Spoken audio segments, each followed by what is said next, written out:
selamat pagi semua. Terima kasih Bapak Ibu Gembala dan tim pelayanan yang memberikan kesempatan untuk kami berempat berada di sini. Salah satunya Pendeta Ramon Pramudia. Berdiri dong. Ini saya sebagai pendeta lucu. Ya, jemaatnya ada di Sunter di Jakarta.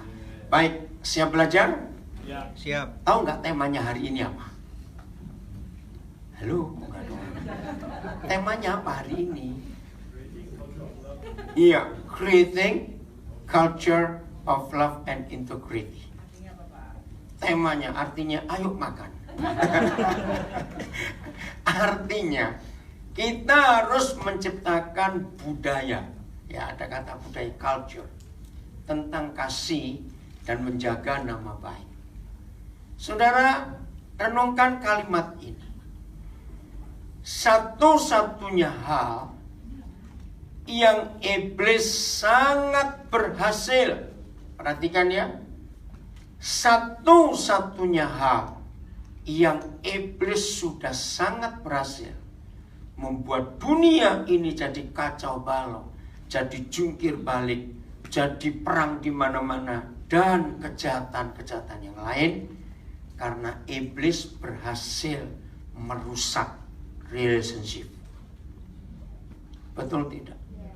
Hubungan satu dengan yang lain, relationship, perhatikan. Ini sudah sangat berhasil dirusak oleh iblis. Setuju tidak saya ngomong ini? Peperangan di mana-mana. Hubungan antar negara jadi tidak baik. Hubungan antar tetangga jadi nggak baik. Bahkan tidak sedikit hubungan dalam keluarga pun tidak baik. Iblis berhasil tidak? Jawab, iblis berhasil tidak? Sangat berhasil. Mengapa itu terjadi? Karena the culture of love and integrity kita nggak ciptakan dalam hidup kita. Renungkan itu. Dan yang lebih parah, lebih ngeri lagi, iblis tidak merusak hubungan ini antar negara dulu, antar tetangga dulu. Tidak. Yang dirusak di rumah kita, dalam rumah. Saya tanya lagi, iblis berhasil atau gagal untuk merusak hubungan kita dalam rumah? Berhasil. Berhasil. Jadi hari ini kalau kita ada di sini dengan tema yang luar biasa, termasuk saudara yang ngikuti di rumah ya, karena di live streaming. Ayo kita periksa hubungan kita di rumah. Antara papa mama, antara kakak adik, antara anak-anak dengan papa mama dengan anak-anak. Kita periksa. Love and integrity, kasih dan menjaga nama baik, itu hanya bisa terjadi kalau ada one word, satu kata saja, namanya komitmen. Catat ini, komitmen. Nah, ketika setan berhasil merusak relationship between us, between countries and countries dan sebagainya, ketika iblis begitu berhasil merusak hubungan kita satu dengan yang lain, itu penyebabnya cuma satu. Ketika komitmen awal kita dirusak. Saudara, musuh terbesar dalam pernikahan hari-hari ini, musuh terbesarnya adalah kita break the covenant. Komitmen itu, keputusan untuk tetap berjalan bersama-sama selamanya, itu kita hancurkan. 99,99%. Mengapa hari-hari ini, apalagi di Singapura, saudara cari data, mengapa orang-orang generasi ini takut menikah? Bukan karena takut tidak bisa membiayai keluarga, bukan. 99,99% orang generasi ini takut menikah karena nggak mau komit. Jawab iya atau tidak? Membuat komitmen itu susah. Maka itu terjadi kerusakan. Banyak anak-anak dilahirkan without parents. Nggak ada orang tua. Padahal ada papa mamanya. Kenapa mereka nggak mau ngikat pernikahan itu? Ya karena nggak mau komitmen. Dan sekali lagi, iblis berhasil. Catat ini. Begitu ngeri society kita sekarang, community kita, masyarakat kita begitu mengerikan. Bukan karena kemiskinan, bukan karena nggak bisa makan, bukan. Yang merusak adalah manusia hidup tanpa komitmen sekarang ini. Dan itu menghancurkan sekali. Jadi sebelum kita bicara creating the culture of love and integrity, ayo kita mulai dengan komitmen kita. Apa yang kita harus buat? Bahkan bukan cuma antara kemanusiaan, among the humanity, enggak. Tapi nature dirusak karena komitmennya dilanggar. Saya mulai dengan ayat ini. Yesaya 24 ayat 5. Kalau bisa di layar ditayangkan dua bahasa. Oh bagus, langsung sudah. Hebat. Tepuk tangan buat saudara kita ini. Wah, langsung keluar dua bahasa ini. Lihat. Kenapa dunia rusak? Kenapa dunia kacau? Karena kita melanggar komitmen. Okay? Bumi cemar karena penduduknya. Sebab mereka, ya perhatikan baik-baik. Seru kalau kita baca ayat ini. Ada dua macam makhluk hidup di bumi ini. Ya perhatikan. Satu binatang, dua manusia. Nah menurut saudara yang disebut penduduk bumi itu yang mana? Manusia. Kenapa binatang enggak disebut penduduk? Karena enggak punya ID. Gitu aja jawabannya. Betul enggak? Yang disebut penduduk karena punya ID. Betul? Nah, berarti bumi cemar karena penduduknya. Bahasa Inggrisnya, the land and the earth also are defiled by their inhabitants. Jadi binatang atau manusia yang merusak bumi, defiled. Terpolusi, tercemar manusia. Kenapa? Sebab baca manusia melanggar undang-undang, mengubah ketetapan dan mengingkari perjanjian abadi. Break the covenant, merusak komitmen. Bahasa Inggrisnya because human they have transgressed the laws, disregarded the statutes, and broken the everlasting covenant. Dan mengerikan, lagi sekali saya katakan, iblis sangat berhasil. Jadi rusaknya relationship, the culture of love and integrity, itu nggak cuma merusak hubungan kita. Alam ini ikut rusak, saudara. Mengerikan sekali. Dari awal, ya, papa dengan manusia. Saya kalau panggil bantu papa supaya saudara yang belum tahu saya tahu. Yang dari awal Tuhan buat dengan manusia adalah relationship. Lihat di Taman Eden, akrab bukan Tuhan dengan manusia? Akrab sekali.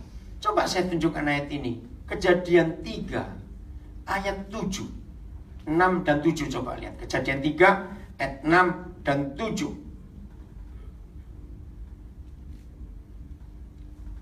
Oh baca ayat 8 kalau gitu, maaf. Ayat 8. Ya betul. Ketika mereka mendengar bunyi langkah Yahweh Tuhan yang berjalan-jalan dalam taman itu pada waktu hari sejuk, bersembunyilah manusia dan istrinya itu terhadap Yahweh Tuhan di antara pohon-pohonan dalam taman. And they heard the sound of the Lord God walking in the garden in the cool of the day. And Adam and his wife hid themselves from the presence of the Lord God among the trees of the garden. Saudara perhatikan. Seharusnya Tuhan marah nggak pada mereka berdua? Loh, renungkan, marah tidak? Marah. Harusnya. Karena mereka melanggar komitmennya untuk obey and stay faithful. Mereka merusak. Nah, ayo kita lihat bagaimana hubungan Papa di surga dengan manusia. Oke. Kalau Tuhan marah, kira-kira ayat 8 bagaimana bunyinya? Ayo coba dibalik. Kalau Tuhan marah. And they heard the wrath. Iya, ayo kalau Tuhan marah, cobalah bayangin. Kan kita sering marah, masa nggak ngaku? Iya, mungkin nggak cuma teriak, kakinya dulu ini kan berjalan-jalan. Wih, kalau Tuhan marah, kubrak, sudah kemana ini dua orang tadi ini? Ngerti nggak ilustrasi ini? Saudara, luar biasa. Harusnya hati Tuhan hancur nggak?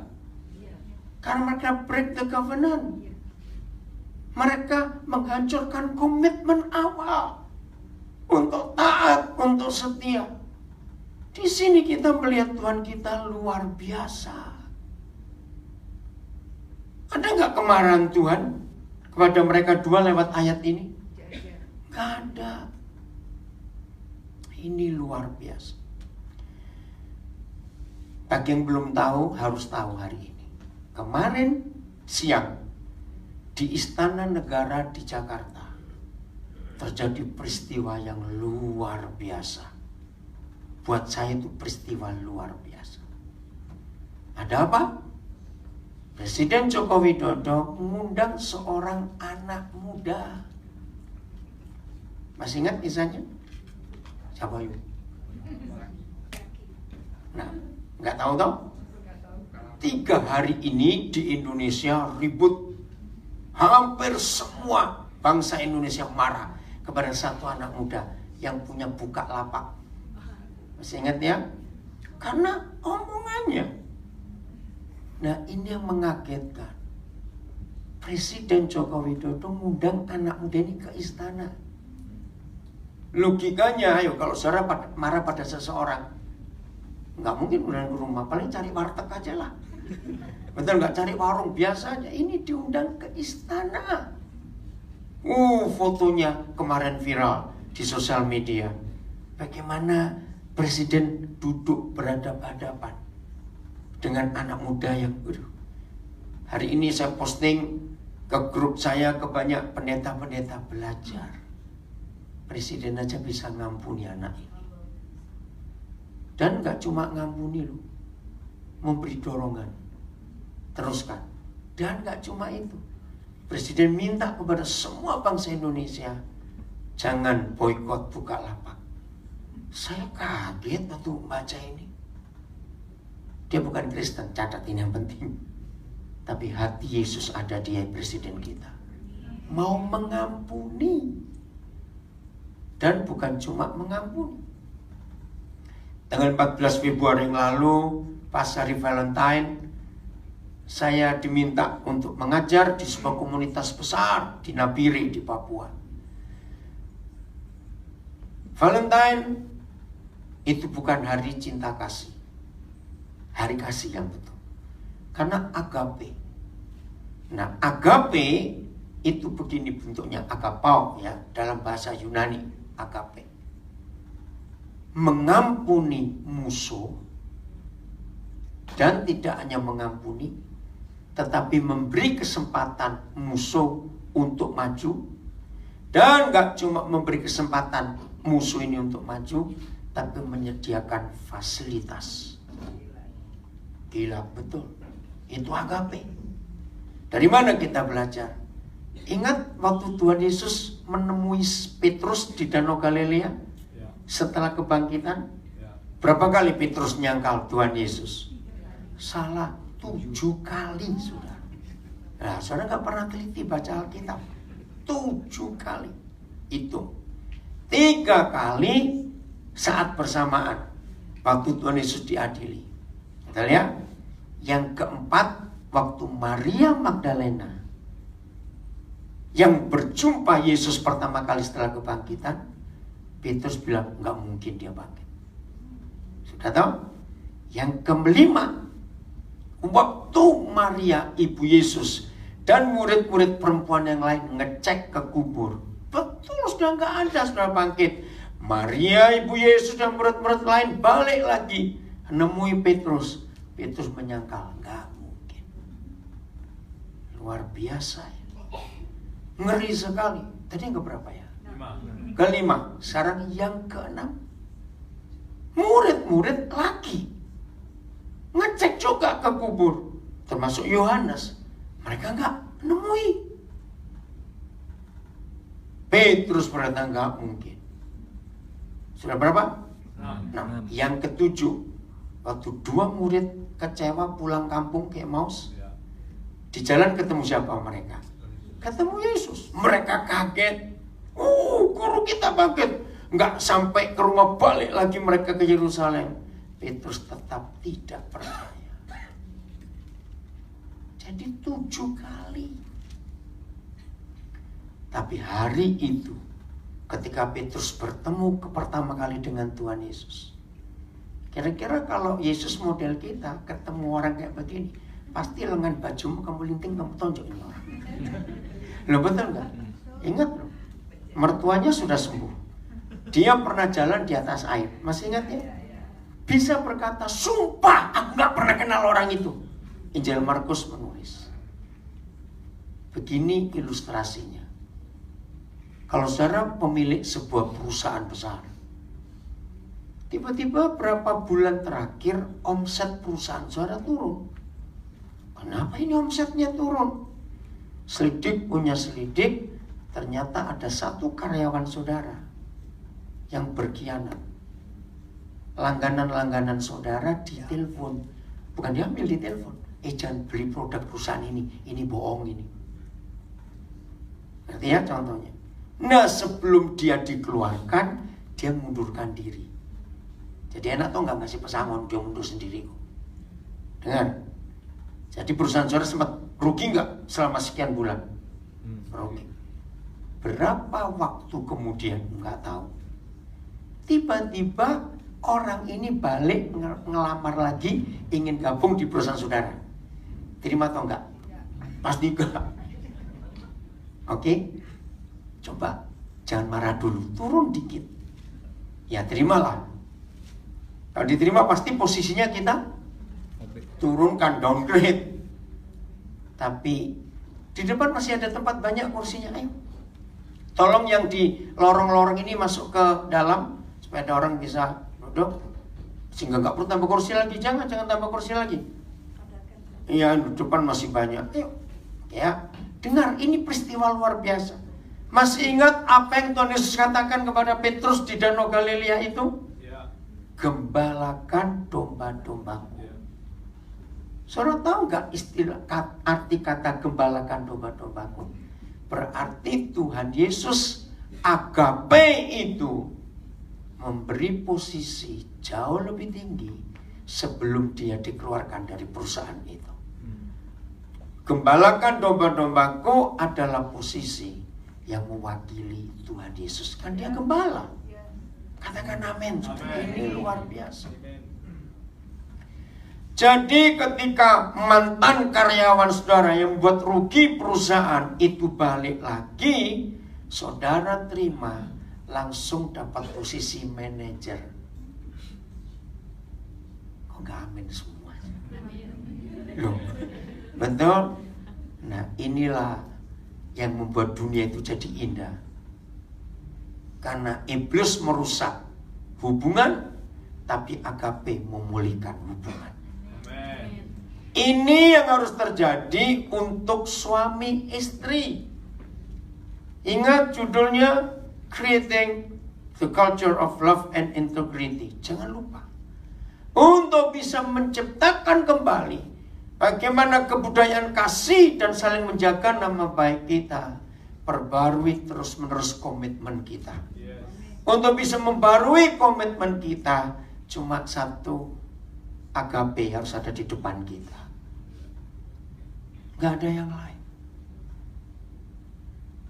Jadi yang terjadi di Taman Eden, Kejadian 3 ayat 8 tadi, Papa, ya karakter Papa kita bukan kasih, salah. Kasih itu adalah dia sendiri, bukan karakter loh saudara. The love itself is God, bukan karakternya. God is love. Salah kalau kita bicara karakter. Maka itu kenapa dalam 1 Yohanes 4 ayat 8 berkata, kalau kamu gak punya agape, berarti agape itu gak ada di hatimu. Kalau kita gak punya kasih itu, berarti kasih itu. Nah, kalau kasih itu gak ada di hidup kita, berarti ada Tuhan gak di hidup kita? Gak ada. Dan cuma ada satu di antara dua kekuatan di dunia ini. Siapa dengan siapa? Tuhan dan hantu. Balik-balik aja begitu. Betul tidak? Maka itu kalau agape tidak ada di hati kita, barang siapa tidak mengasihi, ya tidak mengenal Tuhan. Enggak kenal. Sebab Tuhan adalah kasih. He who does not love has not become acquainted with God. Does not and never did know him. Never did know him. For God is love. Bukan karakternya. Jadi lawannya kasih itu bukan benci. Salah. Lawannya kasih adalah gak mau komitmen. Karena hanya kekuatan kasih yang bisa membuat orang itu komit. Wah, ini luar biasa. Dan terbukti di Taman Eden, Kejadian 3 ayat 8. Yang mana seharusnya Tuhan marah, emosi, sebab mereka melanggar komitmen. Kejadian 3 ayat 8 ya. Karena mereka melanggar komitmen. Tapi kok bisa Papa itu berjalan-jalan dalam taman pada waktu hari sejuk? Luar biasa. Terus lihat ayat 9. Apa yang ditanya? Tetapi Yahweh Tuhan memanggil manusia itu dan berfirman kepadanya, di manakah engkau? Marah atau tidak? Enggak. Suami istri, ayolah budayakan kasih di rumah. Dengar ya suami istri, seperti Papa kita di surga waktu di Taman Eden. Harusnya dia emosi habis-habisan. Betul tidak? Harusnya wah sudah. Mungkin kalau Tuhan model saya begini, saya rusak taman itu, saya cabuti semua pohon. Kalau saya Tuhan, untung tidak. Ngerti maksudnya? Nah, begini suami istri, budayakan kalau ngomong itu manis, halus, tapi jangan dibuat-buat ya, awas kamu. Betul? Kalau di rumah itu ngomong. Saya orang Surabaya, pastor orang Surabaya juga. Ada istilah buat orang Surabaya, ngomong kok sengak gitu. Nah itu bahasa Indonesia sengak itu apa ya? Nyolot, iya. Jutek atau lagi. Jangan suami istri ngomong yang manis. Di manakah engkau?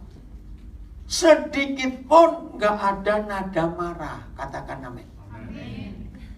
Creating the culture of love and the integrity. Mulai yang pertama dari sikap hati. Ada agape di sini. Amin. Ada agape. Kalau sikap hati kita dikuasai agape, naik ke mulut. Pasti bagaimana kalau ngomong? Ayo bagaimana? Kau usah naik ke mulut manis. Betul. Awas ya, cuma pacaran aja mulutnya manis, setelah menikah awas kamu. Jangan, ini luar biasa. But the Lord God called to Adam and said to him, where are you? Gak ada nada marah sama sekali. Orang Singapura, saya tanya, kapan suami istri terakhir kali ngomong manis pada suami dan istrinya? Jangan bilang ketika Changi Airport Terminal 2 belum jadi. Wah, lama sekali. Kapan terakhir kali kita ngomong manis-manis di rumah? Tadi pagi, oh iya keren. Nah itu masalah yang tahu siapa ini. Maaf, saya mau ngomong aja, jangan marah. Begitu pula papa mama kepada anak-anak, anak-anak pada papa mama. Ngomonglah yang polite, yang manis. Walaupun ada kesalahan, ingat ya, belajar dari papa kita di surga. Dia adalah Tuhan, the Almighty One, the Great One, dan segalanya. Bisa humble seperti ini. Betul nggak? Humble seperti ini. Di manakah engkau? Saudara, jangan main-main. Culture, kata ini, creating culture of love and integrity. Mulai dari bahasa kita. Kalau ketemu orang semuanya. Nah, maka itu hati-hati. Yang biasa ngomong pendek-pendek, awas. Situ, nggak tahu? Iya, enggak, awas begitu ya. Nah, suami istri kalau seperti ini caranya komunikasi. Ada orang nginep di rumah mereka, wih rumah ini aman betul, belum tentu. Ya gimana mau aman ngomongnya pendek-pendek begitu. Anak-anak juga bingung. Betul, lihat dua orang ini. Maka itu ayo. Culture of love and integrity. Yang pertama akan kelihatan dari cara kita bicara. Betul kan? Dari cara kita bicara. Saya percaya semua kita pernah ngalami. Telepon orang. Berarti kita nggak ketemu orangnya, bukan? Tapi dari nada bicara kita bisa nilai. Ini orang lagi ngapain. Betul? Orang yang lagi punya duit, kalau ditelepon ngomongnya pasti manis-manis. Maaf, betul nggak? Nah, orang yang duitnya lagi pas-pasan, pasti ngomongnya enak. Ngapain telepon-telepon? Nah, itu sudah. Maaf. Ya, culture kita untuk creating love and integrity mulai dengan agape ada di hati kita. Ada Tuhan di hidup. Amin. Ada agape itu. Ini cara kita bicarakanlah. Nah, dari mulut naik lagi ke mata. Betul? Kalau hati kita, hidup kita dikuasai love, agape itu. Cara kita memandang seseorang dan cara kita memandang sesuatu itu pasti beda. Amen. Dengan orang yang dikuasai kebencian di hidupnya. Beda, saudara, kan beda. Dan ini yang Tuhan mau dalam hidup kita. Oke. Kita buka Filipi pasal 2 ayat yang kelima. Kita lihat nanti ada satu kalimat yang penting, ya. Hendaklah kamu dalam hidupmu bersama. Nah, bersama ini itu bicara soal hubungan satu dengan yang lain. Baik bersama suami istri dengan anak-anak di rumah, baik bersama dengan sahabat teman kita, dalam community, dalam gereja, dalam bisnis, dalam apa saja, bersama. Menaruh pikiran dan perasaan yang terdapat juga dalam Kristus Yesus. Let this same attitude and purpose and humble mind be in you. Be in you. Jadi ada di antara kita. Which was in Christ Jesus. Let him be your example in humility.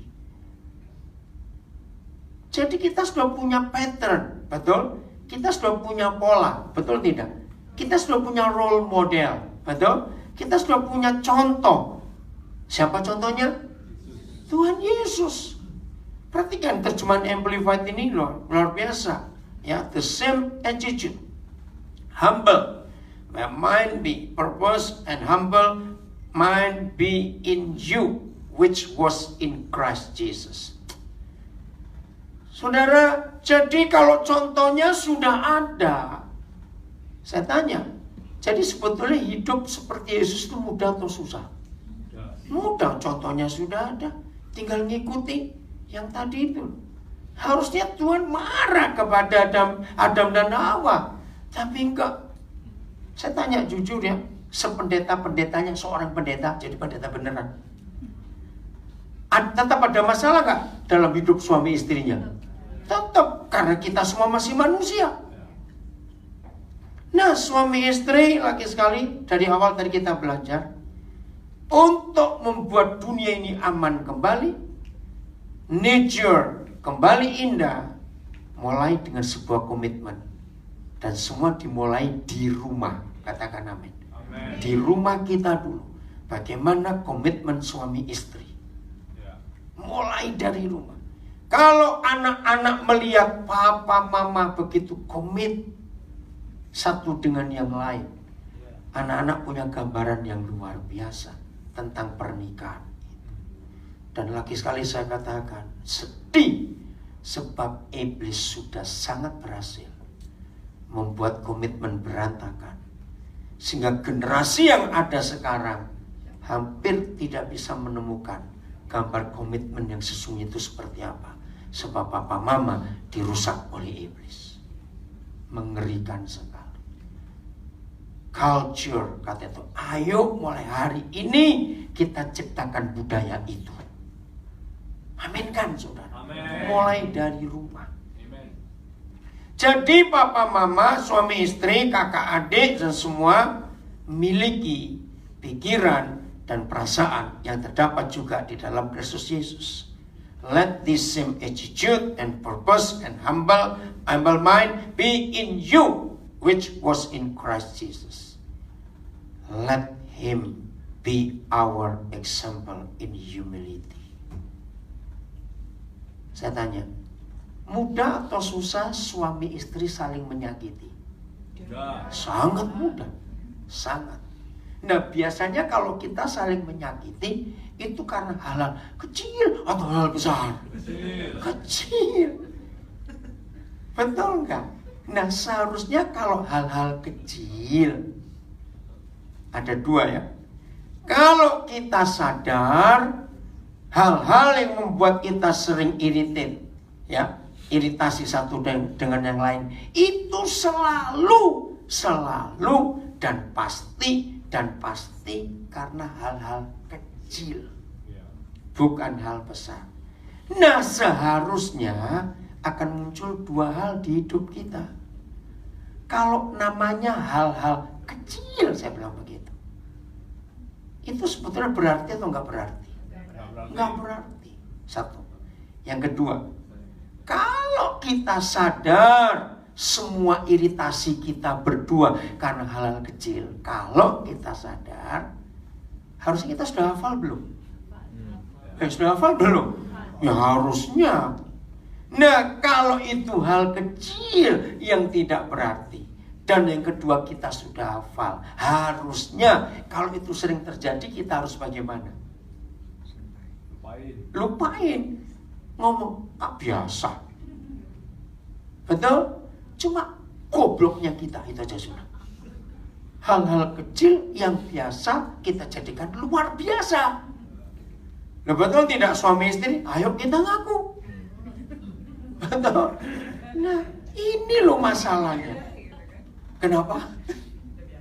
Ya sudah biasa, bukan luar biasa. Kembali ke Taman Eden tadi.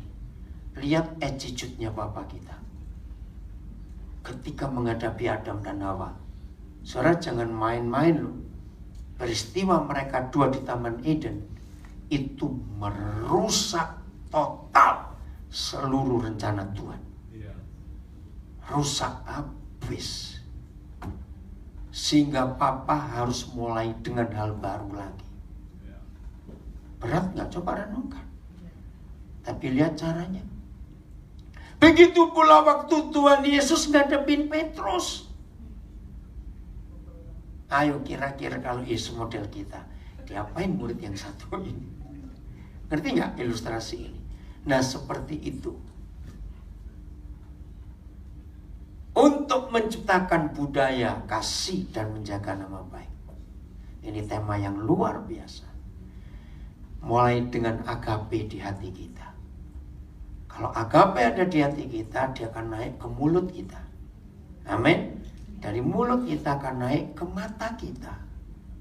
Dari mata kita, finalnya naik ke otak. Sebab di atas nggak ada lagi, sudah. Betul nggak? Naik ke otak. Ini yang terakhir. Maka hati, mulut, mata, pikiran kita. Maka to create the culture of love and integrity, itu akan jadi mudah dalam hidup kita sehari-hari. Sudah culture kita begitu. Katakan amin. Amin. Mulai semua dari hati. Awas, jangan mulai dari perut. Bahaya itu. Betul? Kalau semua dimulai dari perut, kita jadi jahat semua. Siapa pernah mikir? Saya dulu pernah mikir. Ya, saya lupa. Tahun 70-an pokoknya. Mikir gini dulu. Kenapa sih Tuhan dulu kok ciptakan perut? Loh, serius saya ngomong. Saudara percaya kalau manusia nggak punya perut, nggak ada kejahatan di dunia? Loh, kok nggak pernah mikir saya tanya? Loh, tunggu dulu, jangan pikir itu urusan nanti. Itu gimana makannya? Makan aja urusan nanti. Loh, ngerti nggak? Semua kejahatan kriminal kan gara-gara urusan perut. Loh, ya atau tidak? Cepat jawab. Semua loh. Nah, jadi seharusnya Tuhan jangan ciptakan perut, entahlah model apa, ciptakan yang lain gitu loh, asal kita bisa hidup. Nah, itu pikiran saya nggak tahu saudara mikir apa. Maka itu dalam masalah komitmen, jangan dimulai dari perut, nanti jadi jahat. Tapi komitmen mulai dari hati. Betul, berkeputusan untuk hidup semati, setia sampai akhir. Yes. Dalam persahabatan juga begitu. Harus ada. Udah ya, dalam hidupmu bersama. Jangan lupa. Roma 15 ayat 7. Bagaimana culture of love and integrity itu bisa kita ciptakan? Yang berikut, Roma 15 ayat 7. Ini rahasia luar biasa. Baca sama-sama bahasa Indonesia dulu. 1, 2, 3. Sebab itu terimalah satu akan yang stop dulu. Terima. Acceptance. Receive. Terima. Saudara perhatikan. Ini luar biasa. Maaf, yang belum tahu supaya tahu. Siapa yang belum tahu bahwa keluarga Santoso bersama istrinya Vanessa itu punya anak angkat kaki 4, namanya Louis. Nah, yang belum tahu harus tahu. Lah, kok Pak Kepala kenapa tertawa gitu? Nah, Louis anjing ini bukan dibeli dari kecil, enggak ya, dikasih orang, titip orang ya, dikasih. Umur berapa? 5 tahun waktu masuk ya. Nah, kalau anjing umur 5 tahun kalikan 11, 7 kali 7, maaf. 7, jadi sudah cukup tua. Tapi lu ini bisa luar biasa. Sebab karena diterima. Acceptance itu luar biasa.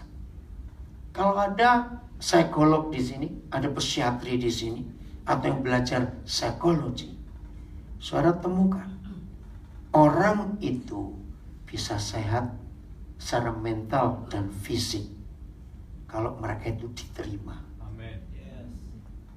Penerimaan itu menyembuhkan orang. Yes. Itu luar biasa. Maaf, binatang saja bisa pulih karena diterima. Acceptance, penerimaan, receive itu punya kekuatan yang luar biasa. Nah, waktu Tuhan Yesus menerima kita, ada standar. Nah, kegagalan kita untuk komit, kegagalan kita to create the culture of love and integrity, karena standarnya salah. Standarnya apa? Sama seperti Kristus juga telah menerima kita. Sasarannya ke untuk kemuliaan Bapa di surga. Ini standar. Maaf, manusia punya standar value nggak untuk menerima orang lain? Loh, saya tanya, ada nggak? Ada. Tergantung orangnya. Maaf, kita orang Tionghoa harus bertobat dulu ya. Betul nggak? Orang Tionghoa ini paling kurang ajar loh, saudara. Ada standar value yang kita terima dari mak engkong kita dulu. Harus menerima sesama Chinese. Awas itu nggak berubah. Lo jawab ya atau tidak? Itu setan betul. Maaf saya berkata. Lo ya atau tidak? Jawab, ini fakta. Kita biasanya punya standar untuk menerima orang lain. Nah ini standar ini kita harus ubah. Ada banyak standarnya. Tapi hari ini, supaya the culture of love and integrity itu nyata di antara kita, pakailah standar Tuhan Yesus menerima kita untuk kemuliaan Dia. Inggrisnya welcome and receive to your heart. Nah ini lebih dalam. Maka itu tolong ya anak-anak muda, gunakan Amplified Bible. Ini bagus sekali. Namanya Amplified, memperkuat. Oke? Welcome and receive to your heart. Dalam hati. Ada orang bisa menerima orang di mulut. Betul? Ayo ya main ke rumah, ya main ke rumah. Dalam hati, awas kamu balik lagi. Apalagi kalau tamunya kencing aja berantakan. Makan karuan, maaf contohnya. Pamit mau pulang, oh ya mulut manis, kapan balik lagi? Dalam hati aja, balik kamu. Maka itu menerima standarnya to your heart. Menerima orang lain di dalam hati itu beda menerima orang lain di mulut. Betul ya? Tuhan minta welcome and receive to your heart one another.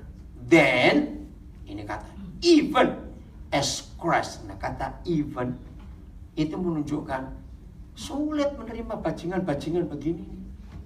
Mau nggak amin? Kita ini penjahat nggak? Banyak sudah ngaku. Maka itu katanya even. Ini buat Yesus sulit. Even as Christ has welcomed and received you for the glory of God. Dunia menantikan standar ini. Oh nggak amin?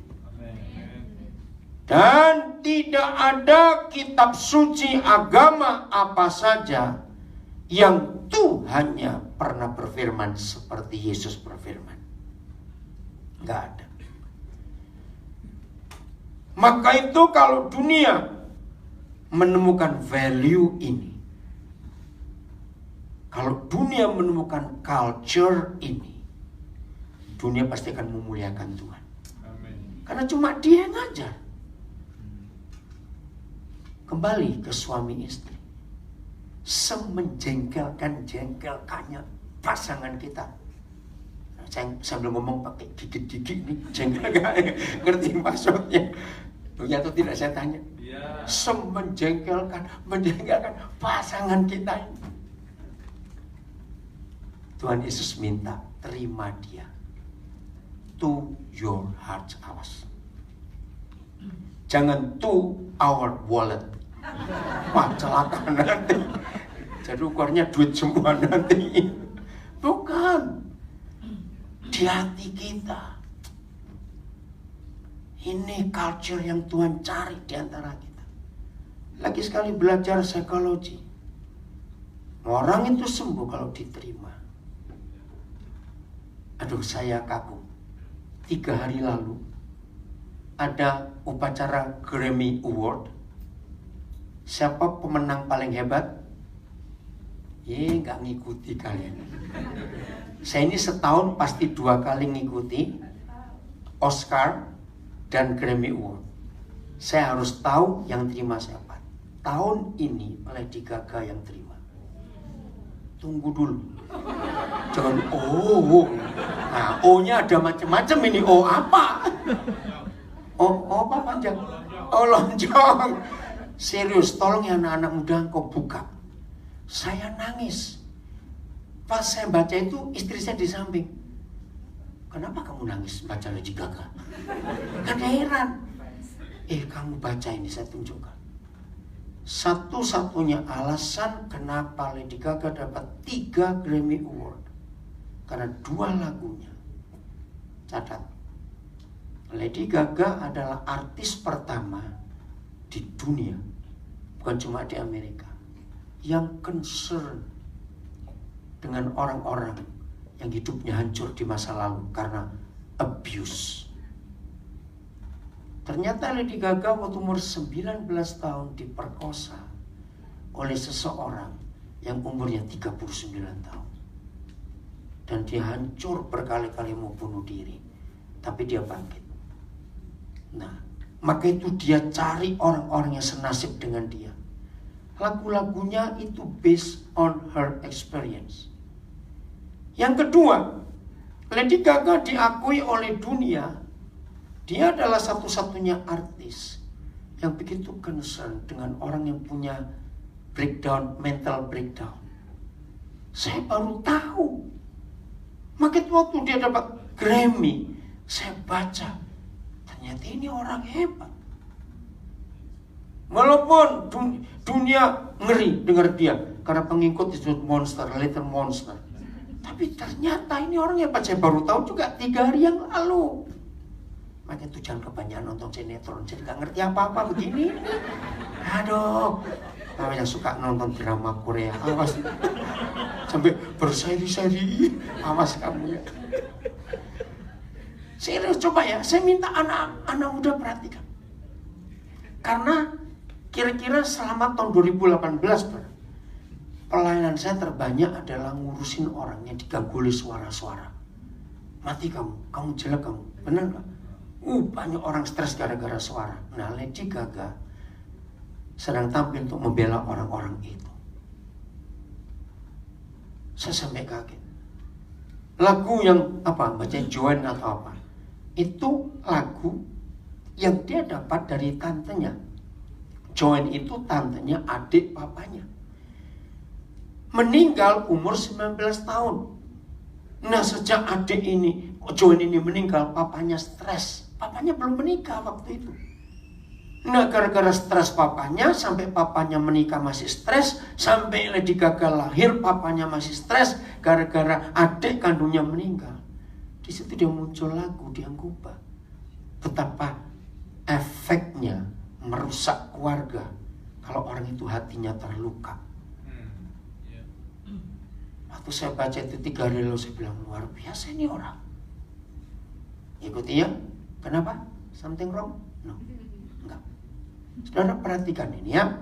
Jadi ayo kita lihat dunia yang sedang perlu agape itu. Kok enggak amin? Maaf, saya harus ngomong, dunia jauh lebih tidak membutuhkan Sunday service. Kok enggak berani amin? Amin. Dunia jauh lebih membutuhkan the act of agape. Tindakan agape itu yang dunia ingin tahu. Terimalah, receive, accept one to another. Dengan standarnya apa tadi? Ayo, standarnya Yesus Kristus telah menerima kita to the glory, for the glory of God. Jadi ini cara kita hidup akhir-akhir ini. Maka itu suami istri, sesalah-salahnya pasangan kita, lihat, maka kita harus menerima. Saya tidak tahu yang di Singapura ngikuti atau tidak peristiwa di Indonesia. Ada 2 tokoh hebat di Indonesia. Saya mau tunjukkan dulu ayat ini ya. Ibrani 13 ayat 4. Ibrani 13 ayat 4. Ini mulai di rumah. Hendaklah kita semua penuh hormat terhadap perkawinan. Dan janganlah kita mencemarkan tempat tidur, sebab orang-orang sundal pezina akan dihakimi Tuhan. Let marriage be held in honor, is esteemed worthy, precious, of great price, and especially dear. Enggak cuma dear, khusus spesial, in all things. And thus let the marriage bed be undefiled, kept undishonored. For God will judge and punish the unchaste yang bacanya, all guilty of sexual vice and adulterers. Saya harus ngomong, ini bukan jelekan orang, tapi ini fakta. Lihat berapa tahun yang lalu, ada tokoh muslim, disebut Ustadz sejuta umat, Hakim tahu. Kenapa pamornya turun sampai hari ini? Karena dia menceraikan istrinya kawin lagi. Padahal dalam hukum mereka kan boleh. Tapi faktanya, ayat ini tergenapi. Bahwa walaupun bukan Kristen, di hati semua manusia, catat, di hati semua manusia, tertulis hukum ini, bahwa marriage shall be honored in all things. Yang kedua, Ahok. Betul? Habis sekarang, orang sudah nggak ngomongin dia lagi. Betul? Nah, ini loh saudara. Jadi di hati semua manusia tertulis hukum ini. Katakan amin. Walaupun orang nggak punya Alkitab seperti kita, ternyata di hati mereka ada. Bahwa pernikahan itu harus penuh hormat, dihormati, serius. Dan saya ulangi lagi, iblis sudah sangat berhasil untuk membuat kehancuran komitmen, sehingga nggak saling setia.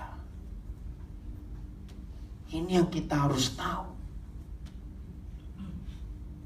Benar atau tidak, kalau kita ingat berita bagaimana adik kandungnya Pak Ahok yang pengacara itu juga menyesali.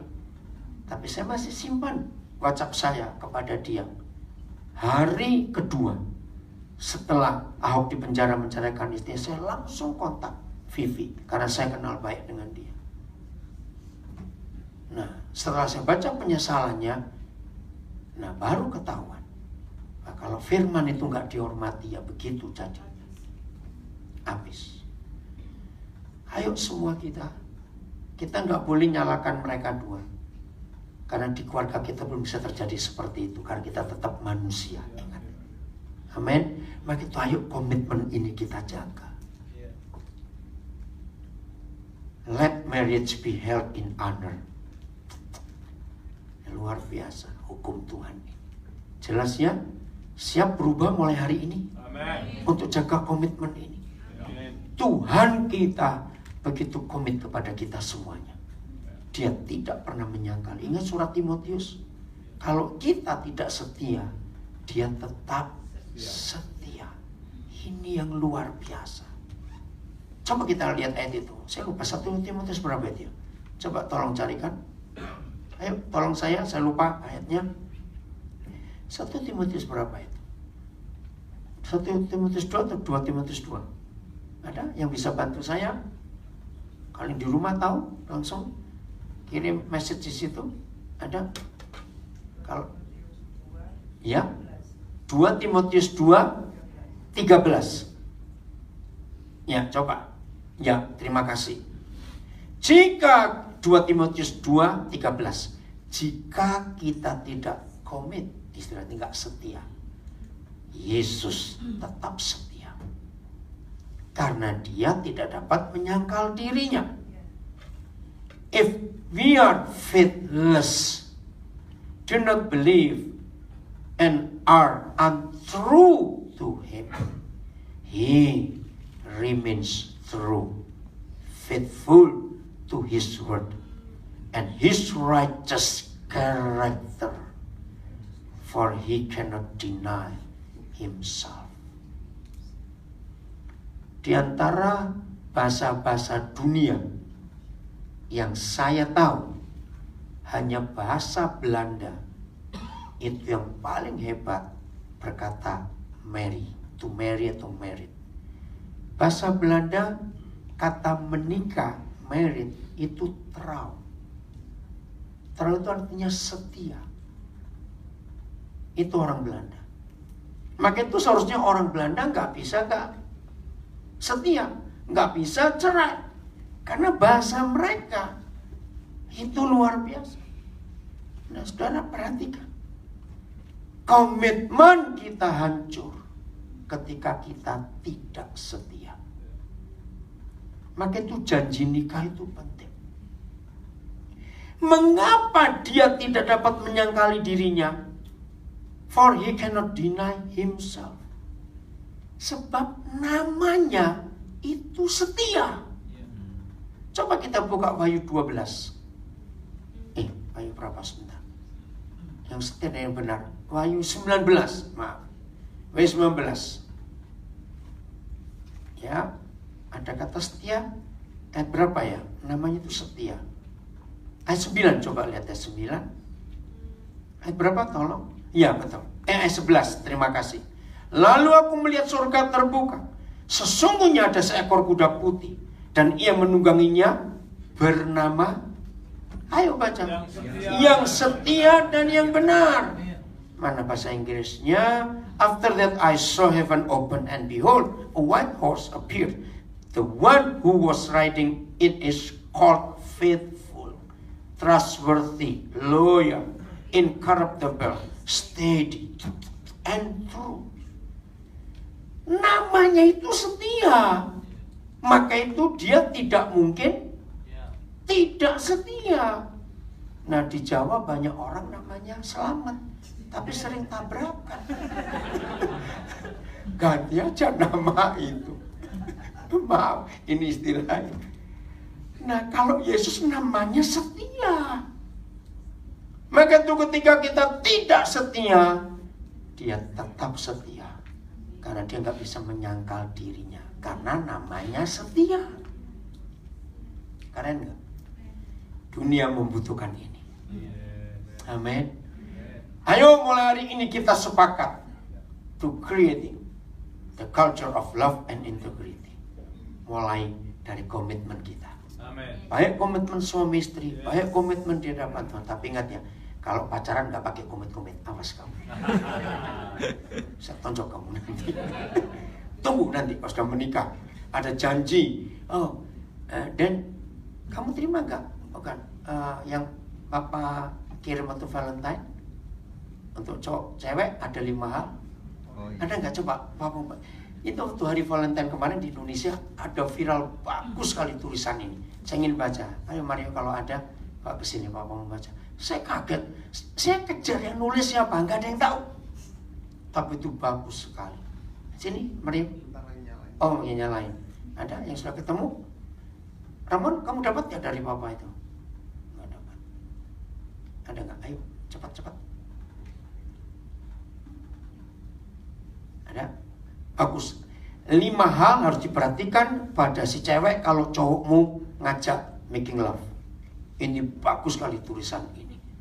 Ayo, mana? Ayo cepetan. Iya cepetan, ayo. Enggak, kamu cari aja di grup apa? Di grup ya. Ada nggak? Pak sini. Bagus sekali ya, kita akan lihat.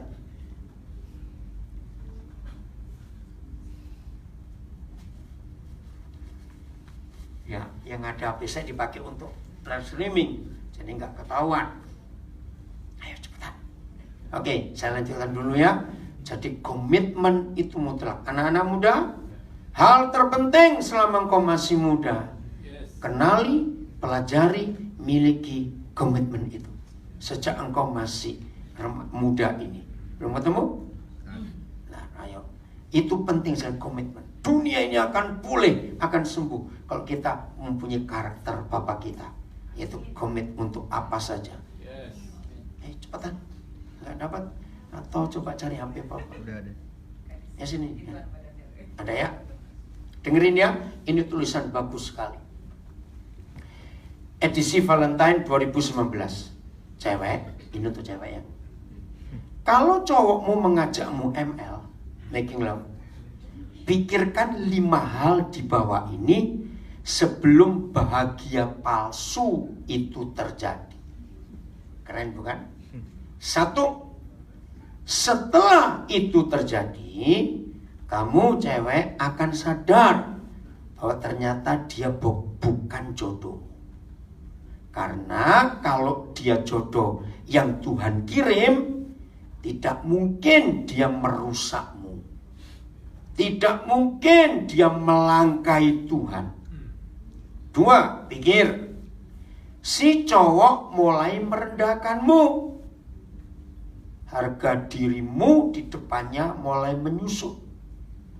Kamu di mata dia bukan lagi cewek yang harus dia hormati. 3. Cowokmu mulai berpikir bagaimana caranya menghindari engkau.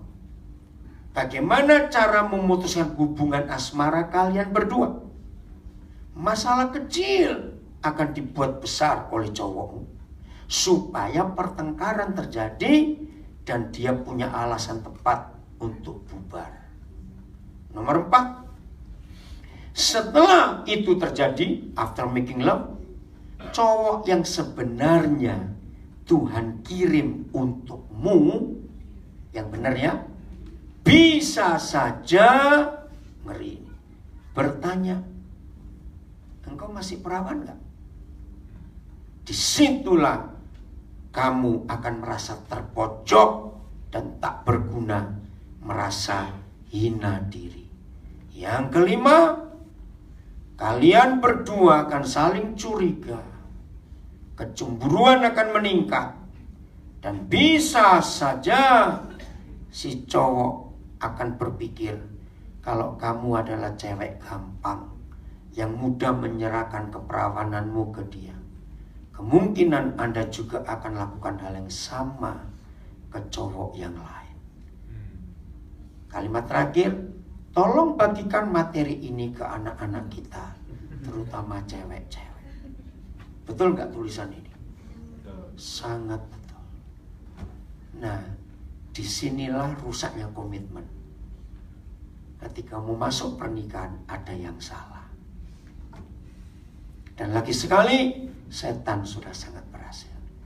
Tapi terpuji Tuhan Yesus memberi kita tema yang luar biasa hari ini. Amen. Create the culture of love and integrity. Siapkan diri kita untuk mewakili Tuhan di dunia. Tuhan memberkati kita semuanya.